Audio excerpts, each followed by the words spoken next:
tears and fears and feeling proud to say I love you right out loud.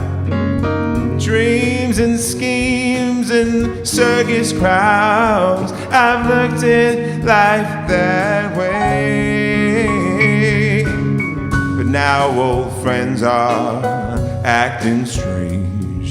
They shake their heads, they say they've changed. Well, something's lost and something's gained in living every day.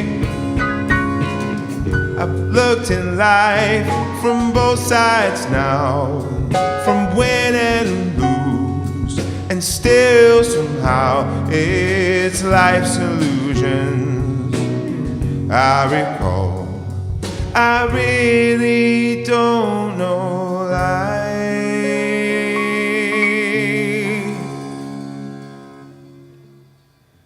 at all.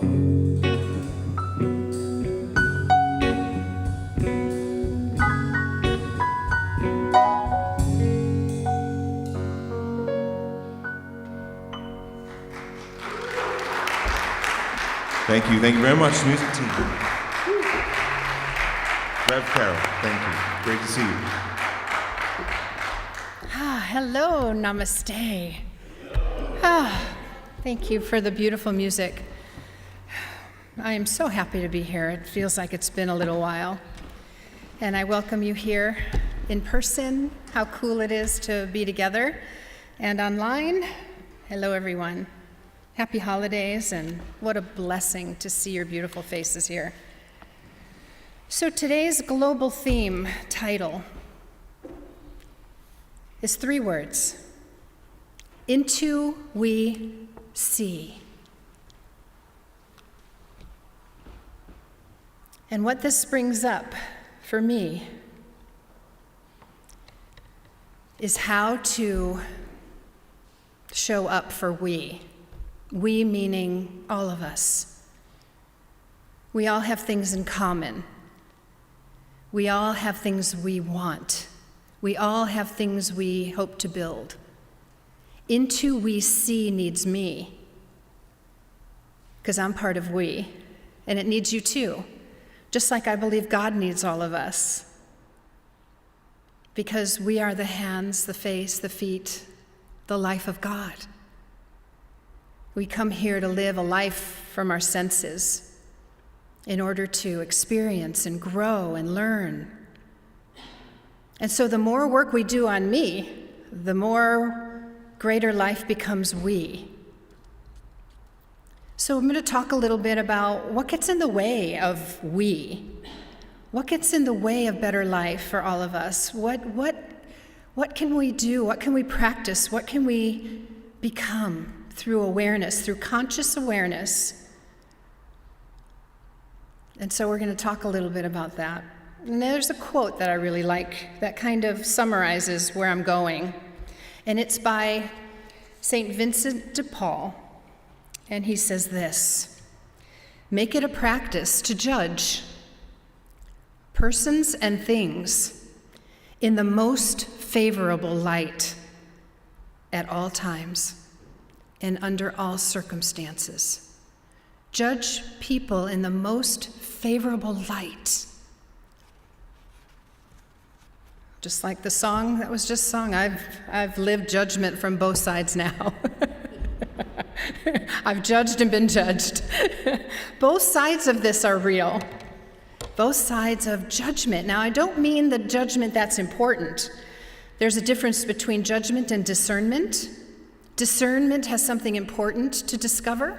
It can feel kind of judgy, but there's something to learn from or grow from or protect from. Discernment is a very important form of judgment. I don't mean that. I just mean the kind of judgment that has no value whatsoever. It's just an unconscious thing we do. I have a story of someone who could not judge a person from the most favorable light. And this is how it goes.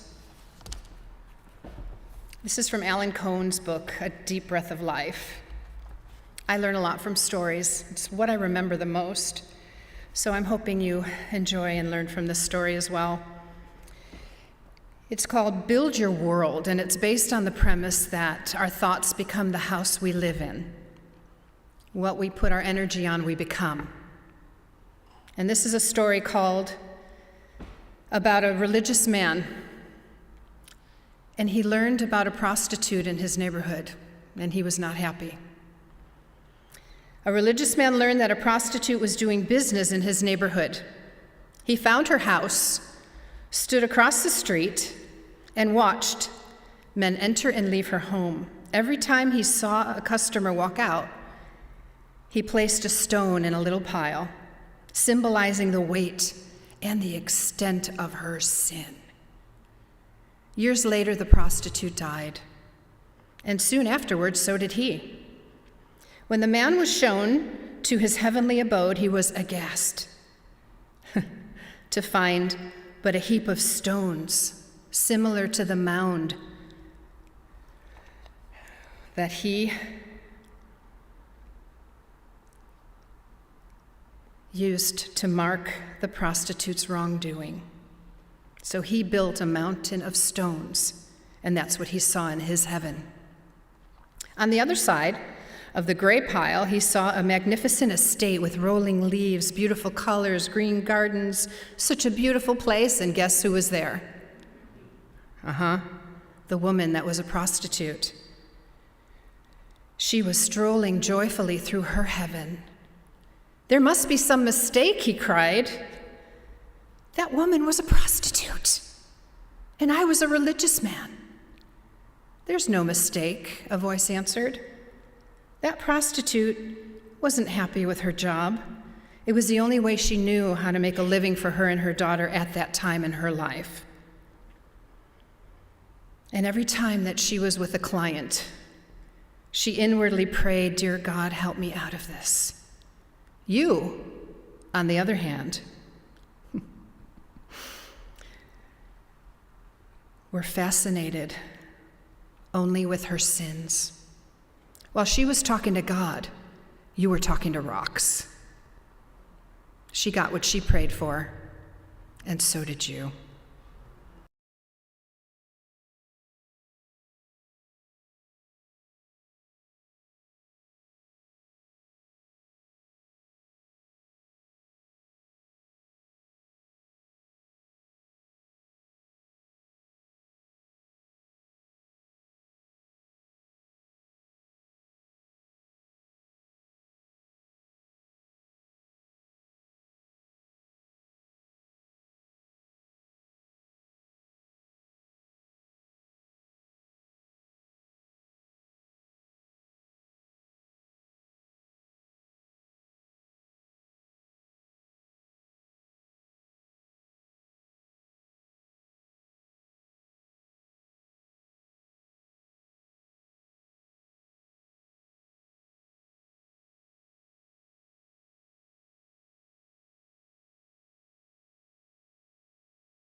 Not what we think it is anyway. And our thoughts about somebody else are our thoughts. It has nothing to do with them. It has everything to do with our consciousness, where we put our focus on inside of ourselves. So can you just leave that story without anger or a sense of justice? Can you just leave that story as a story of how to become aware of where you go when you hear something that's not right? That's unfair. Well, maybe it's perfect for the unfolding of their consciousness. Maybe it's perfect for the existence of whatever they need from each other. That's a powerful story, because whenever we hold someone as a disturbance in our soul, it feels like rocks. It feels heavy. We don't have the freedom inside to be in the joy of what life is supposed to be. We get in our own way. And so, how can we not do that? How can we practice judging favorably? What a world this would be if we could find ways to judge the best of people. Wow! Imagine what that would be like. We are so justified in our anger. We are so justified in our victimhood. We are so justified, and I'm not saying these things aren't really disturbing, they are. But what ends up happening is we carry around the rocks. Our soul is weighed down by someone else's freedom. She was free. He was not. Where is that a story of us? Where is that our story? So what can we do to practice? I think judgment falls into the category of negative emotion, or it can lead to negative emotion. Fear, control, injustice, all of those things that activate us. And I'm not saying don't stand up for what's wrong. That's not this talk. This talk is about your inner struggle with the intimate you, not the one the world sees, but the one that you have secret thoughts with. The secrecy of your thoughts, the intimacy of your thoughts about others, about you. So many times it's just a distraction. It's just a distraction and unconscious. And I know at this time of year, I'm really focusing for myself on being more conscious. I can go unconscious with spending, eating, judgment, everything. I turn on the news and I become the news. Where can I stop it? Because the news channel turns off, my stories about it keep going. They keep going, and before you know it, I'm snapping at somebody, and I don't know why. Anybody relate? Yeah, it's like, I don't know why I'm feeling angry. Well, it's because of what I put into myself. And the stories that I carry beyond the news channel. They're happy, they're home, they're frolicking in the garden. I'm the one with the rocks. I'm the one with the rocks, and they show up where I don't want them to. Our thoughts become the house we live in. And a lot of times our thoughts are someone else's thoughts that we carry. I say clear that all out. How can we do that? Oh, I have some ideas. I know it helps me. What helps me is to remember that everyone doesn't have a soul, they are a soul. You don't have a soul. You are a soul. And what that means is that, there's this evolution to our spiritualness, just like there's evolution to our physicalness. There's evolution to our soul growth. And that's why we go through difficult things. That's why difficult can become beautiful. That's why we are called to love, because love is the highest form of judgment. Can you think of that religious man and just know him to be love? Because that's about you, not him. Can you think of that prostitute with just love, without judgment? Is it possible to be a human being in love without judgment? Imagine the we, if everybody could do that. But I wish I had a magic wand to have power over bringing love to everyone outside of me. I don't have that power.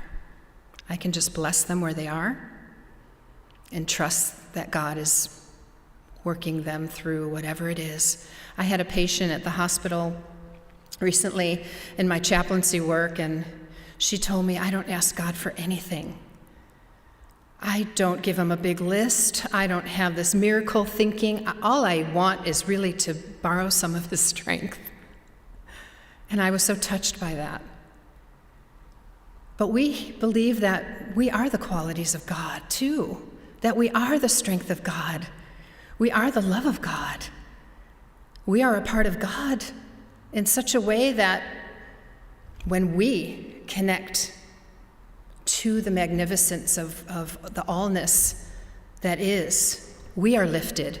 God doesn't come down into our stuff with us. He doesn't become negativity or judgment. They can't.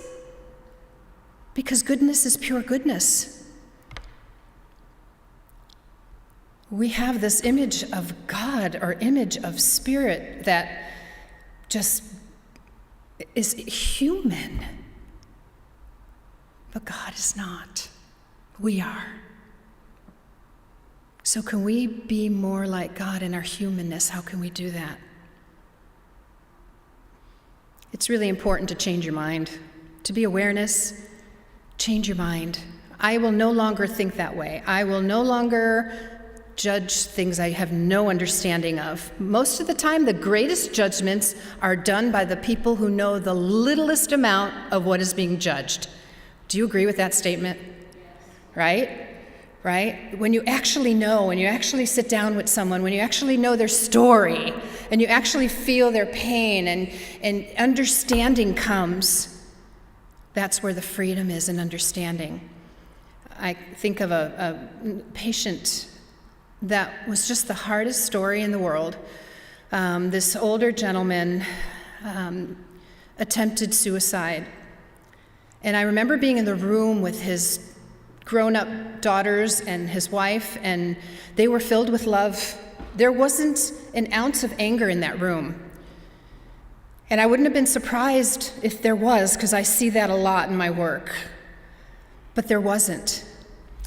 And so they asked me to pray with them at bedside because he was close to death, but he wasn't dying yet. And so I remember thinking, well, where's the upset about him taking his own life here? They had nothing but love for this man. And they gave me such a gift because I was wondering, okay, such positive emotion and something that is just so devastating and so hard. The difference, and here's the secret to forgiveness, is understanding. They understood his goodness. They understood that he was so much more than the act that he did. They had so much love for him that they explained to me that this man was such a giver, and he made sure that everyone in the family was taken care of, down to the great-grandchildren, their college education, their cars. He wanted to make sure that everybody had everything they needed in their life, and he set it up that way. That brought him the most joy. And then he started to decline. And he attempted to take his own life in his decline. And they understood that if he couldn't live his joy and give, he chose another way. And that's when I thought they were so incredibly understanding. Wow, what a pathway to positive emotion from judgment. Maybe if this religious man, instead of standing across the street staring at her and judging her, would have knocked on her door and said, "Hi, I'm your neighbor. Can I help?" Right? And then he could hear her story over a cup of tea, perhaps, and listen to her struggles, listen to her pain, listen to her challenges in life. So wherever there's judgment, there's an opportunity for understanding, which really just frees us up inside and opens capacity for love, peace, safety, what the we all have in common of what we are seeking. Everybody wants to feel safe. For many people, anger is their safety. Everybody wants to feel joy. But if we're locked down in our pain story, joy can't come in. Everybody wants to feel understood, because the result of not being understood is isolation and fear. runs most of the negative emotions, and love runs all of the positive emotions. So, as we're approaching the new year, it's always a good time to have a new beginning. And I don't know, I understand how hard life is and how hard it can be, and I also understand the need to have space for love and freedom to come in. And for that to happen, we do our work. We do our work. Catch and flip the judging mind. Flip it over to love. So at the end of this story, Alan Cohen writes this so beautiful. I'm going to say it like twice or 3 times because I want to hear it more than once. This is the prayer. This is the prayer. Let me not wander into temptation to see anything other than love.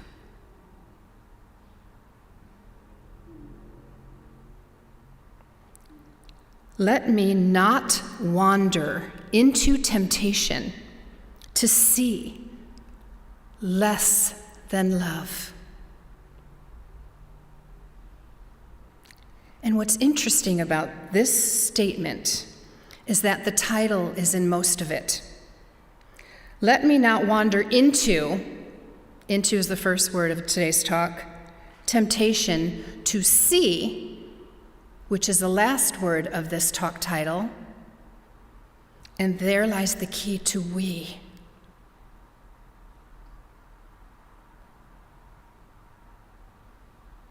There's the we, to not see anything less than love. And when it comes in, to love it on its way out. Clint Eastwood was interviewed. I love this. He says, someone asked him, how old are you? He's 91. Oh, what are you going to be doing? Starting a new movie. Oh, cool. What keeps you going? This is what he said. I get up in the morning and I don't let that old guy in. So when you get up in the morning, don't let that old story in. Don't let that old judgment in. Because you get to focus. You get to decide what to experience inside. We're not walking victims of other people's stories or thoughts or judgments or ideas. We are free to love, and we are free to see only love. So let us practice by not letting the old guy in. Let us practice judging persons and things from the most favorable light this holiday season and beyond, because love is the only thing that's real. Love the judgment, love the judger, love yourself. Please pray with me.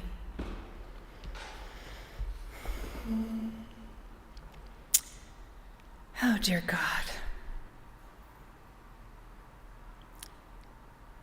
we know that you are love. You are only love. You are goodness, grace, joy, peace, safety. And we know that we connect to whatever it is that we choose. And so consciously,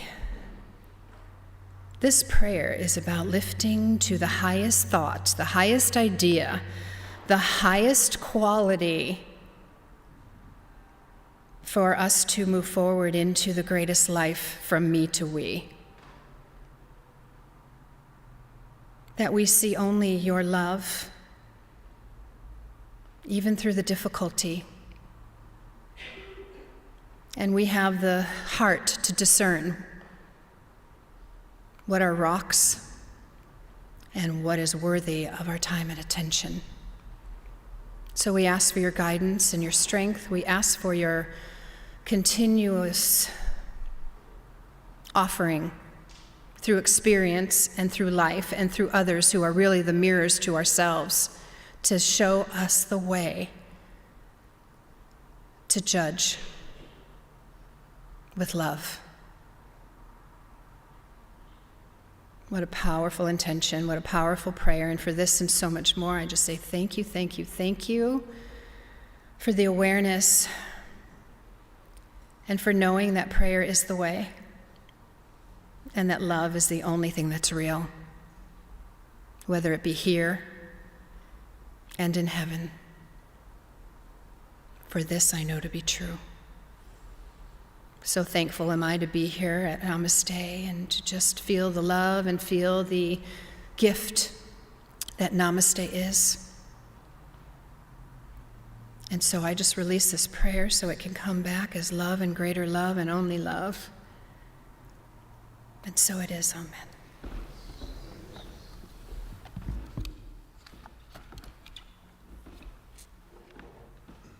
Thank you, Rev Carol. Thank you.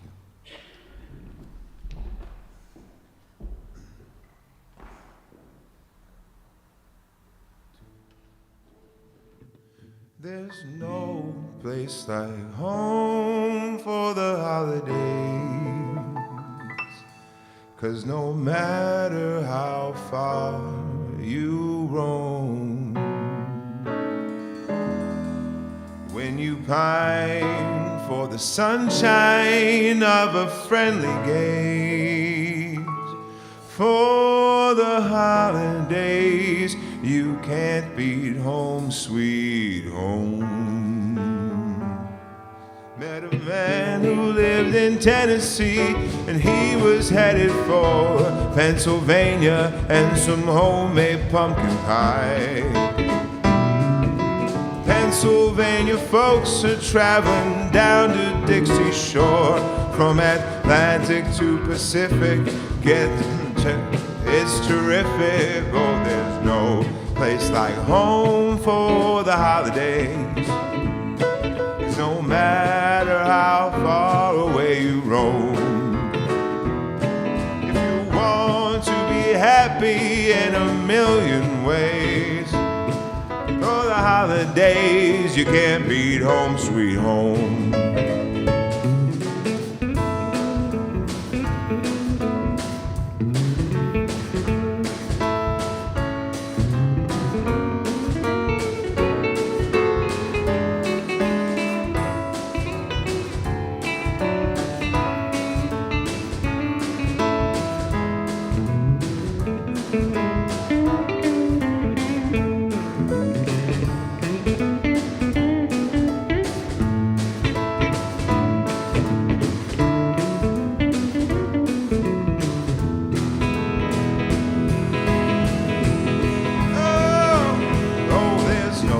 Place like home for the holiday. 'Cause no matter how far away you roam, if you want to be happy in a million ways, for the holidays, you can't beat home, sweet home.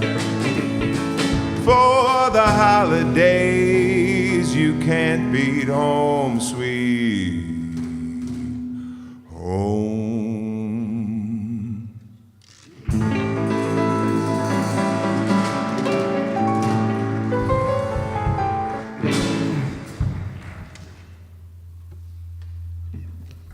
Thank you for that. I just love that song. I just love holiday music. I don't care what it is. It's just fun to listen to. Rev Carol, wow, thank you. Yeah. Just a little reminder of that old guy I wake up with sometimes. I'm really glad to get that reminder. Thank you for that. Yeah, stay in bed when the old guy won't leave. Try it again. Really grateful to get to be with you here today. This is the time of our conscious giving, and so glad I get to give to this community. It is a joy to give back. It is a joy to be able to give to the place that I'm spiritually fed. And so if you just take that gift that you have and hold it on your heart, just think how amazing it is to give to that place. To give to that place, not only I'm spiritually fed, but a place where people give to one another. That's what we do. So as you hold that gift, I just ask you to say this with me intentionally. Speak this with me. I am one with the unity of all life. I give from this place of oneness. My abundance is anchored in that oneness, and I honor the oneness of others. We affirm this is true, and so it is. So I just want to do a few thank yous because we have some amazing folks that continue to just serve and support and make me giggle. By the way, you know who you are. So with that, first, again, Rev Carol, thank you for that beautiful message. Just love how you show. Kong and Des and Lorenzo, thank you. Candace, where are you? There you are. Thank you for your beautiful share today. And Valerie Day, thank you for holding vigil as well as being our support today. Appreciate that so much.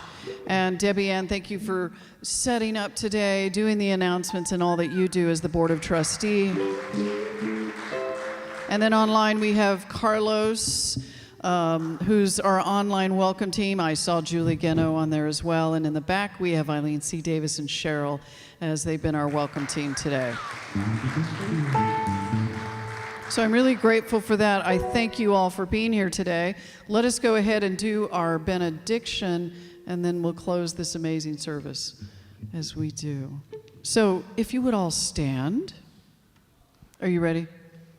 Always. Born is what you, oh, your mom's online.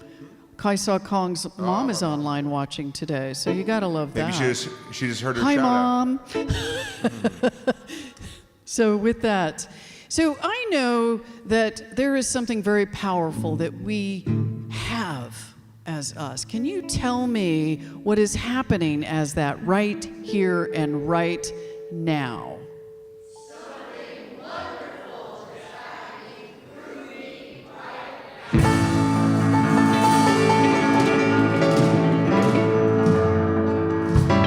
now. What's it called?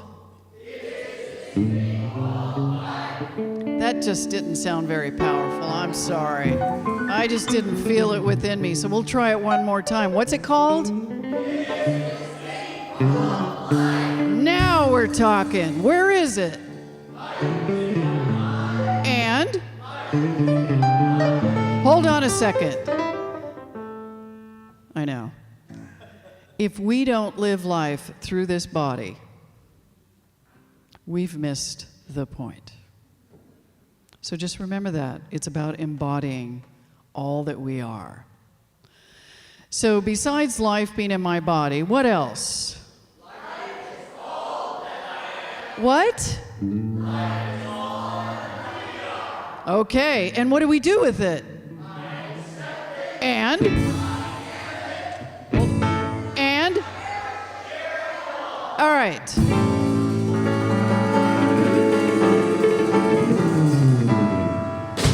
Thank you, Kong. And how do I do that? And even more importantly, honestly, because we hate this part. Now. Exactly. As if the gratitude you are about to feel in this moment, you have never felt gratitude like this. Because gratitude is the most powerful thing you can do in life. To be so grateful for the life that we live is about this journey and the people we travel with, all that we learn, all that we are collectively and individually. So allow that gratitude, oh my goodness, I just got a goosebump or two. Allow that gratitude to move up through your body. Feel it in your body. All that is, that's happened, that is here right now, and that will. In that gratitude, allowing it to move up through your body, your legs, your torso, your neck, and it's up to your head, and you are so full. So now as we say that, I want you to say in gratitude this last line as if it's the first time you've ever said it. Are you ready? On the count of 3, 1, 2, 3. And so it is.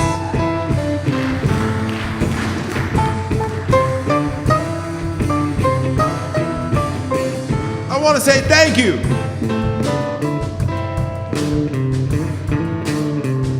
You're already doing it.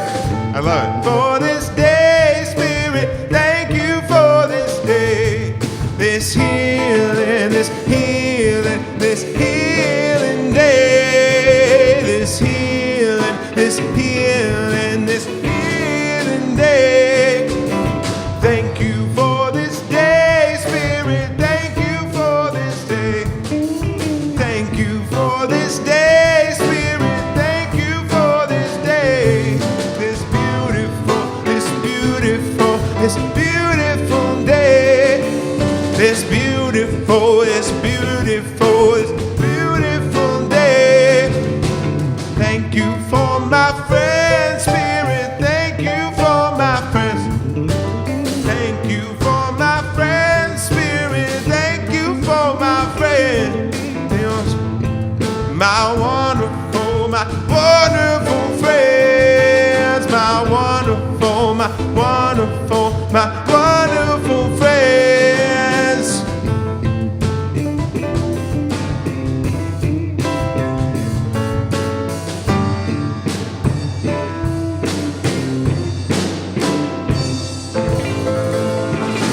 Thank you, thank you. Namaste. We'll see you next week for our holiday service. So, I imagine if Def Leppard just did that song, that's what this would be. Thank you, music team. Have a great week.